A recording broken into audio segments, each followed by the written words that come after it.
Okay guys, August 7 na ngayon, Sabado. Welcome back sa ating meal prep series at ito ang ating simpleng meal prep for today's video guys kasi nga maulan na ng ilang araw. Syempre samantalayin na natin. Magsopas na tayo guys. Sopas yan. Okay, medyo natuyo lang talaga guys. Hindi ko mawari pero masarap pa rin yan. Natuyo lang ng konti yung sabaw.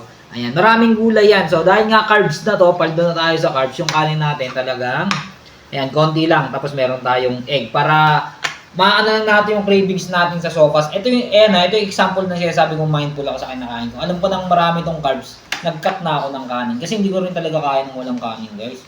Gaya nyo lang din ako, parang hindi mabubuhay ng walang rice. Kaya kahit pa paano, kahit half-cup, nag-rice tayo. So, ilan nyo naman, payak na payak ang ating meal prep for today's video. Sopas lang. Straight sopas, then itlog, kanin. So, yan, busog na tayo dyan. So, ito nga, marami rin talaga akong nababasa ngayon.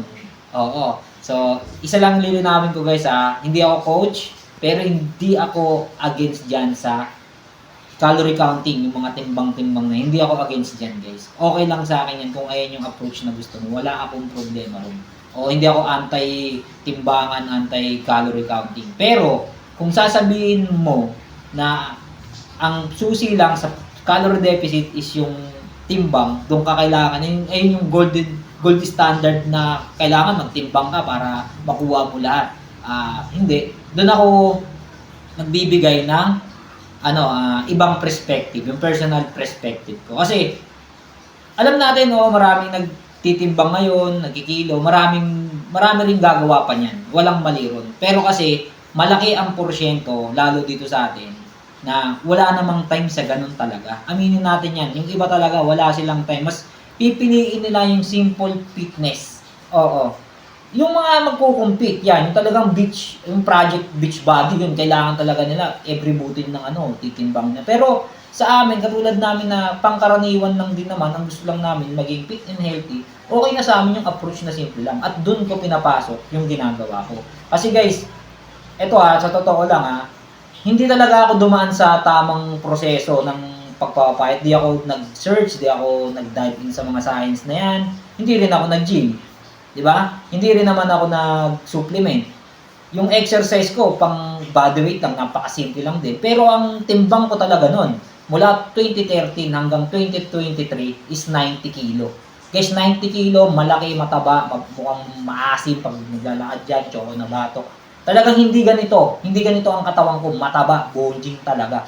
Pero na-manage ko, makababa ng ganito, hindi pilit, 'di ba? Hindi siya mukhang natuyot, di mukhang matanda, di mukhang may sakit. Dahan-dahan lang, pero at least nagawa ko siya sa simpleng approach ko. Hindi ko sinasabing ito lang ang tanging paraan Ang gusto ko lang dito, sinishare ko yung konting idea na gumana sa akin. Baka sakaling merong makanood na hirap din siya mag-decide kung paano siya magpapapayat, ang hinahanap niya lang din, simpleng approach. At least, kahit pa paano, nakapagbigay ako ng konting idea. Pero, hindi ako sa, yun lang ang sinasabi nyo na kailangan bago ako mag-calorie deficit. May timbangan ka, magtimbang ka, parang na susukat mo lahat. Kasi baka mamaya may sumusobra sa iyo dyan.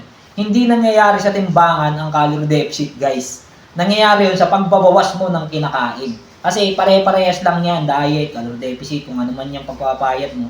Simple lang din yan guys, simpleng pagbabawas lang din yan ng kinakain mo. Yun lang, at saka syempre, iwasan mo nga yung matamis, sobrang matamis, processed food, yan. Alam mo naman yan kung ano yung bawal, kaya yun nga iti-training mo yung sarili mo, pa-practicein mo siya. Di ba? Hindi yung papasok ka dyan, kilo ka, kailangan gumamit kang timbangan, consistency and discipline. Sige nga sabihin mo yung sa overweight na mataba, baka madulong sa gutom yun guys Ang gawin mo, wag mong pabago yung lahat. Di ba? Wag niyong baguhin yung lahat. Bawasan niyo lang ng paunti-unti.